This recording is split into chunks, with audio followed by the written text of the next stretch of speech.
Today we'll learn how to use basic chords in improvisation. For the ideas in this video, you should have some knowledge of scales, both major and minor, and the tonic, subdominant, dominant, dominant seventh, and submediant chords of a given key. We also need to know the inversions of all these chords, root position, first inversion, and second inversion. Also, it's good to know about perfect cadences since they'll be used a lot here. Our first idea is in C# minor. The chords we'll use are the tonic, subdominant, dominant, and the submediant, which is built on the 6th degree of the scale. For the key of C# minor, the submediant here will be A major, which is only used once in the following idea. See if you can find it. We are going to play at a slow tempo and both hands will share the same harmony. With all improv, go as slow as you like. When improvising, one tip is to have a piece in mind to imitate in terms of mood and style. The piece I'm emulating here is Chopin Prelude No. 20. The takeaway from this idea is to learn about the various inversions and to practice each hand playing a different inversion at the same time. To make this easier, you can always play the left hand first, pause for a few moments, and then play the right hand afterwards. This delay can give yourself some valuable thinking time. Here's an improv based on this idea.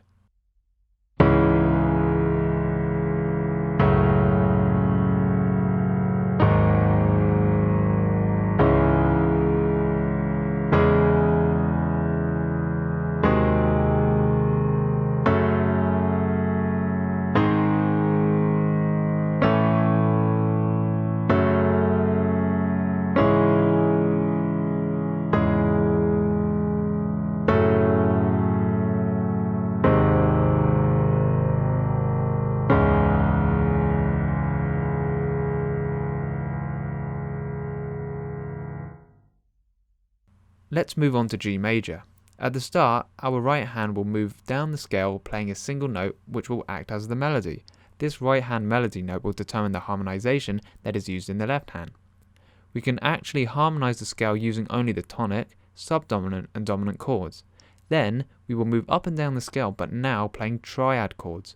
Both hands are playing the same notes, but in the right hand they are broken up to be slightly more interesting. To finish, we'll end with an arpeggio.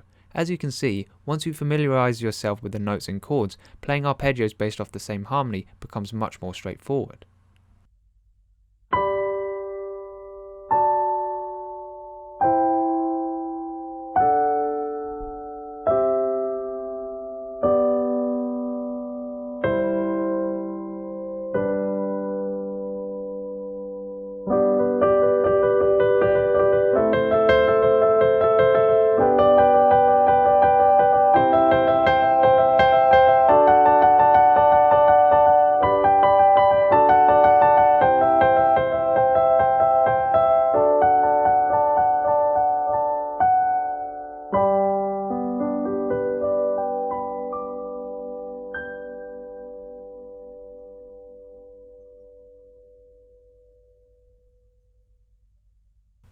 Our third idea is going to be in B minor.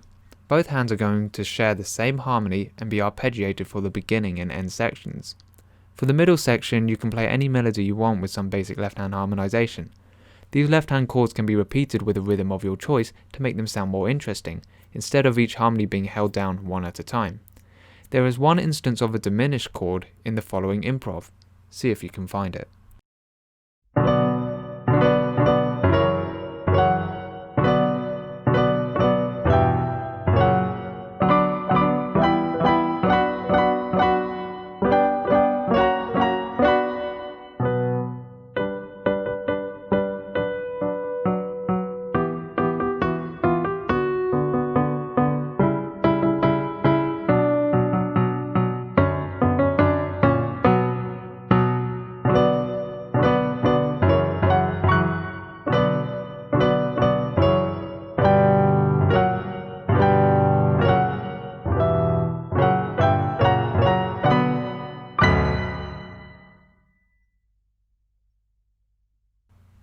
Our final idea is in E major. We can think of this as a lively waltz. We'll try to put together a few techniques we've already learned. To start with, we'll mainly use triads in the right hand. Remember to keep things simple. You can stick to the regular chord tones, no need for any extra fancy notes. Although this sounds dumb, try to play all notes and the chords at the same time. It takes some practice to press all the keys simultaneously, especially at faster tempi. Then, to switch things up, we are going to play some arpeggios in the left hand whilst moving up and down the scale in the right hand, just like in the last tip video. After that, we will play some arpeggiated chords in the right hand, drawing upon what we did in the last idea. There's also an instance where we dip into the relative minor of C# very briefly, more on this type of stuff later, but see if you can spot where this occurs. Finally, we end with a mini coda. Here's what this all sounds like.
So that's it for today. I hope you learned something about basic chords and have a go at trying some of this stuff out yourself.